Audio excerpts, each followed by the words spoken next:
안녕하세요. 비움갤러리 대표 김상균입니다. 오늘은 6월 20일 화요일이고요. 비움갤러리는 비움전, 비움갤러리 5주년 기념전을 준비하고 있습니다.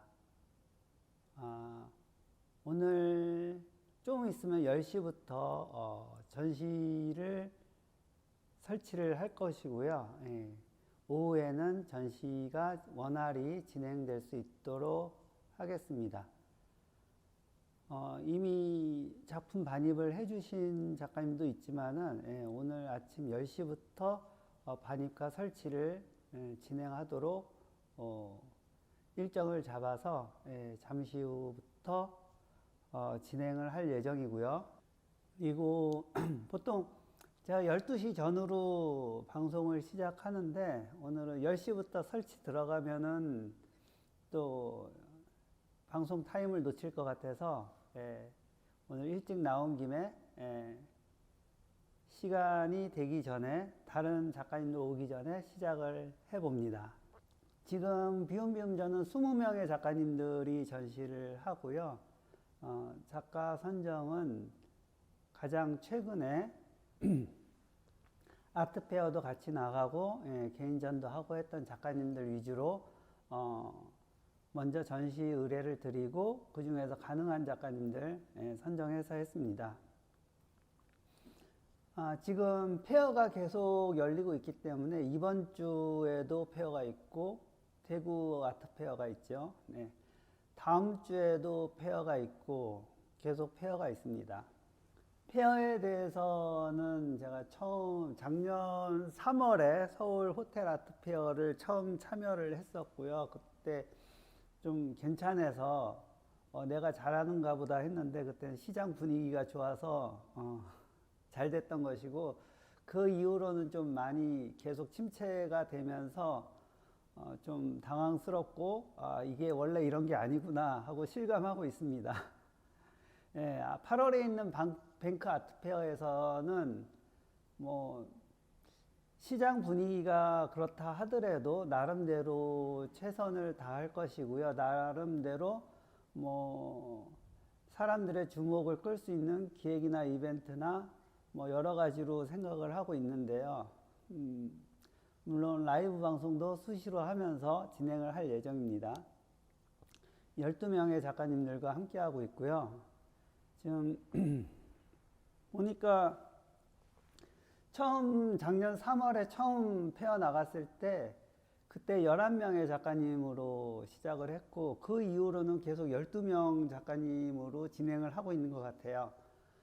그것은 이제 제가 많은 작가님들과 경험을 해보고 싶은 것도 있고, 다양한 사례들을 직접 체험해보고 싶은 욕심도 있어서 계속 12명의 작가님들로 진행을 하고 있고요. 다음에 좀 요령이 생기거나 아니면은 좀 남다른 아이디어가 있다면은 또 이제 다르게 진행할 수도 있겠지만은, 일단은 제가 페어를 나가면은 최소한 12명, 아니, 최대 12명, 최대 12명으로 진행을 하려고 합니다. 이 아침에도 많이들 보시네요. 감사합니다. 그리고 이번 전시에서 6월 28일 수요일 문화가 있는 날 저녁 6시부터 진행을 할 예정이고요. 그렇게 그때 오시면은 와인과 다과 함께 하면서 오신 분들과 다양한 이야기를 나눌 수 있도록 시간을 가질 예정입니다.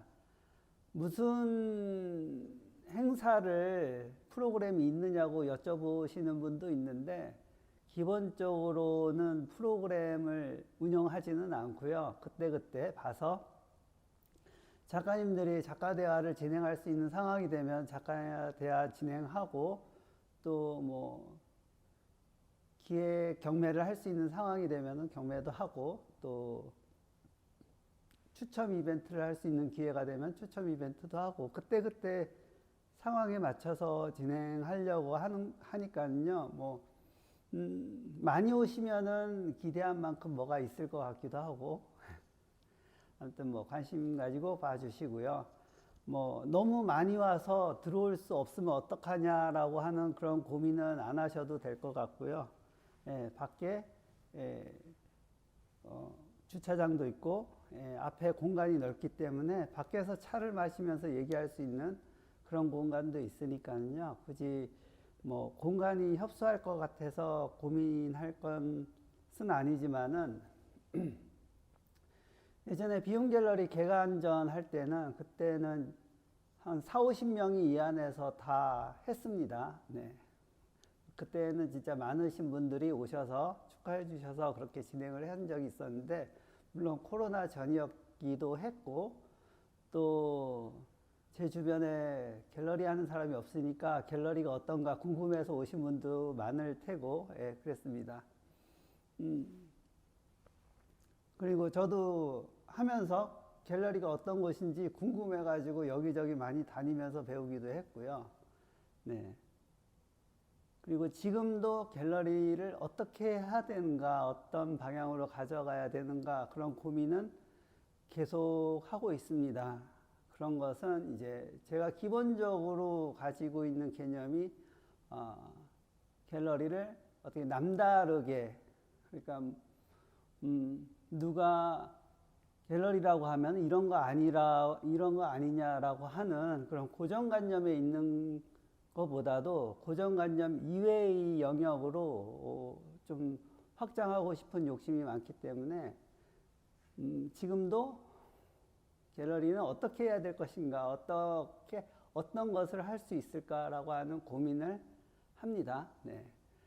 그리고 옆에서 그런 얘기를 해주시거나 고민을 나눠주시면 도움이 될 것 같고요.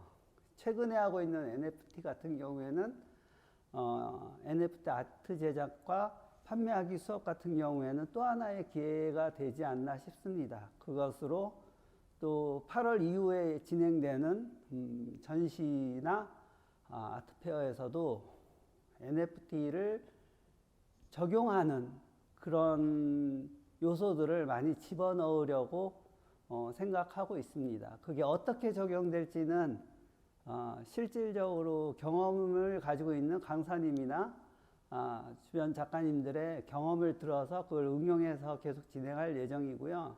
예.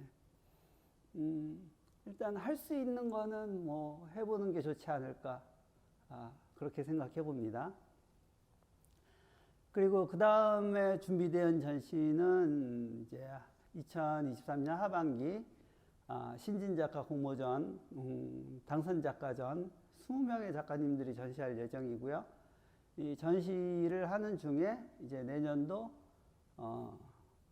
개인전과 아트페어 나갈 작가님들을 선정해서 진행할 예정입니다.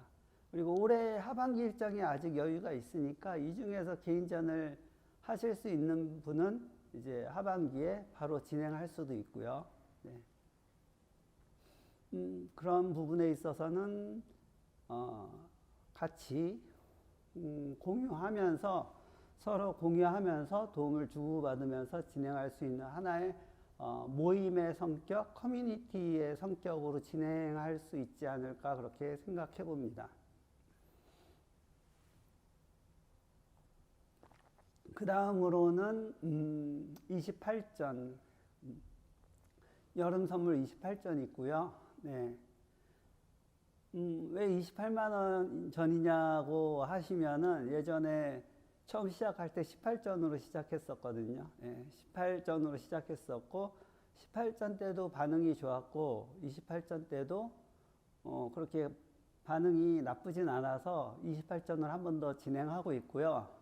이것이 좀 발전되면은 다음엔 38전, 48전 이렇게 나가지 않을까 생각해 봅니다.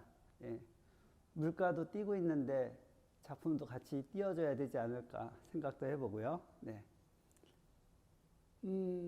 그리고 이거 28전은 이제 서류 접수기 때문에 서류가 어떻게 공모 자격이 어떻게 되는지는 저희 그 계획치 글을 보시면 나와 있고요. 그리고 마감은 20일까지인데 온라인 전시를 위해서 20일까지 마감으로 했는데 뭐 그 갤러리 전시까지는 기간이 있으니까 수시로 주시면은 이제 참여 가능한 작품일 경우에는 바로바로 참여 결정을 할 수 있도록 안내해 드리겠습니다. 지금 온라인 전시를 위한 준비는 이미 보내주신 작품들은 준비를 계속 하고 있고요. 네. 이게 어떤 다 모아지면 어느 정도 모아지면은 또 이제 게시글로 올리도록 하겠습니다. 어떻게 새로워질 수 있는가라는 고민을 많이 하게 될 것입니다. 예, 저도 항상 어떻게 하면 새로울 수 있을까라고 하는 고민을 가지고 시작을 하는데, 그 새로워지는 부분에 있어서는 기존에 남아있는 기억이나 감정이나 이런 것에 간섭을 받기 때문에 새로워지기 어려워지는 부분도 있는 것 같습니다.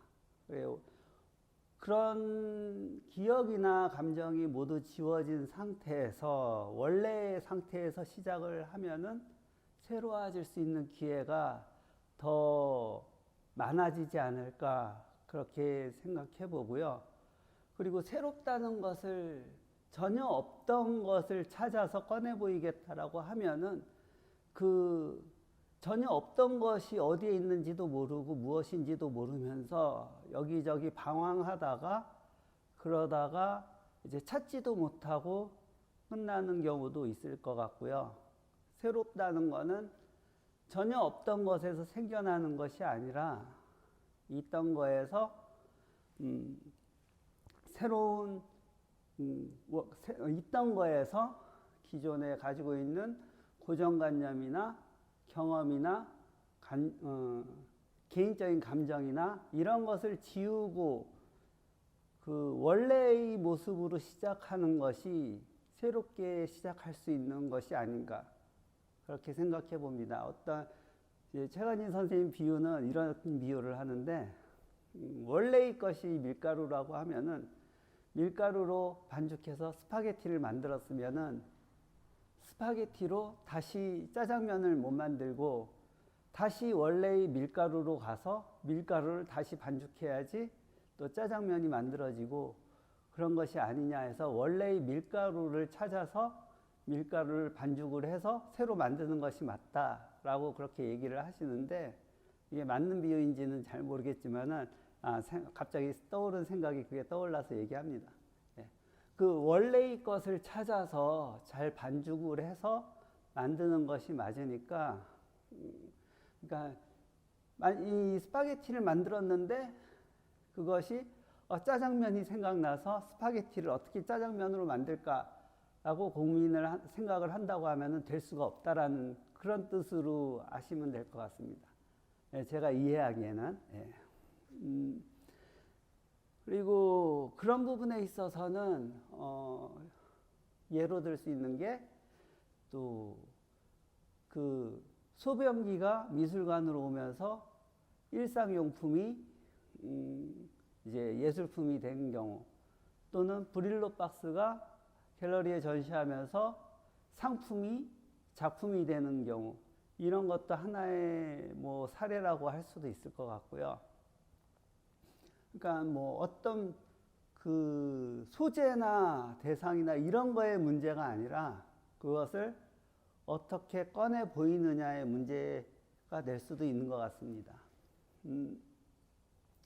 예전에 외국에서 그 박사 논문이나 뭐 논문 써가지고 학위 받으신 분들의 제목이나 내용을 얼핏 보면은 이런 내용이 어떻게 학위를 받을 수 있는 내용이지 자세하게는 보지 않더라도 이 요약만 봤을 때 그런 생각을 해보면은 외국에서는 그 한국적인 것을 모르기 때문에 거기서는 그것이 새롭기 때문에 학위를 줄 수 있는 그 요건이 되는 거라고 생각해 봅니다.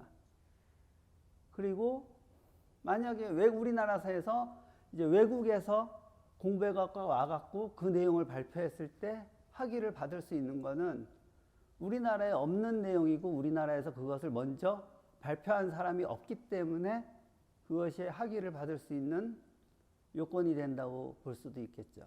이렇듯 지금 있는 곳에 소개되지 않았던 그러니까 조명되지 않았던 부분을 다른 데서 가져와서 비춘다면은 그것이 좀 그곳에서 새로울 수 있는 요건이 된다고 보고요. 그리고 이렇게 한국이 외국에 가서 이렇게 인정을 받고 또 외국 것이 우리나라에 들어와서 인정을 받고 그런 것을 보면은 그 예전 같은 경우에는 이제 인터넷이라든가 영상이라든가 이런 게 많지 않으니까 좀 서로 신선하고 새로웠던 부분이 있었던 것 같고요. 요즘에는 영상이나 인터넷이나 뭐 구글이나 유튜브나 보면 웬만한 건 다 검색이 되고 그것을 어떻게 잘 정리해서 꺼내느냐의 문제지 어디 찾아보면 다 거의 대부분이 있다고 봅니다. 예. 그런 부분에 있어서 오히려 나만의 것을 찾아서 잘 선보이면은 우리나라가 아니더라도 외국이라도 아니면 어느 뭐 내가 모르는 지역에서 주목을 받을 수 있지 않을까 그렇게 생각해 보고요. 그런 부분에 있어서 어떻게 나의 원초적인 부분을 잘 다듬어서 꺼내놓고 이것을 어떻게 잘 알리느냐 그런 부분에 있어서 고민을 해봐야 될 것 같습니다. 지금 내 주변에 있는 데서 모르는 것을 다른 데서 가져와서 보여서 내가 돋보이는 것보다는 내 것을 잘 다듬어서 꺼내놓아서 나를 모르는 사람이 보고서 인정할 수 있는 그런 방향으로 잡으면은 어떨까 생각해 봅니다. 그러니까 뭐 자꾸 남의 거 가져와서 보여서 좀 잘난 척 하는 것보다는 내 것을 잘 다듬어서 이것이 내 것이다라고 열심히 주장하고 이것으로 계속 올라가다 보면은 멀리 있는 딴 데서도 바라보고 이게 독창적이다, 개성 있다 이렇게 알아보지 않을까 그렇게 생각해 봅니다. 그 유명한 작가님이 가장 한국적인 것이 가장 세계적인 것이라고 얘기한 것처럼 가장 나다운 것이 가장 개성 있는 것, 가장 독보적인 것이 아닐까 그렇게 생각해 보고요. 네. 그런 면에 있어서 본래의 것이 무엇인가, 나만의 것이 무엇인가 이런 거에 대한 내 주변에서부터 잘 살펴보는 그런 시간을 가져볼 필요가 있지 않을까 생각해 봅니다. 오늘은 여기까지 말씀드리고요. 네. 오늘도 좋은 하루 되시기 바랍니다. 감사합니다.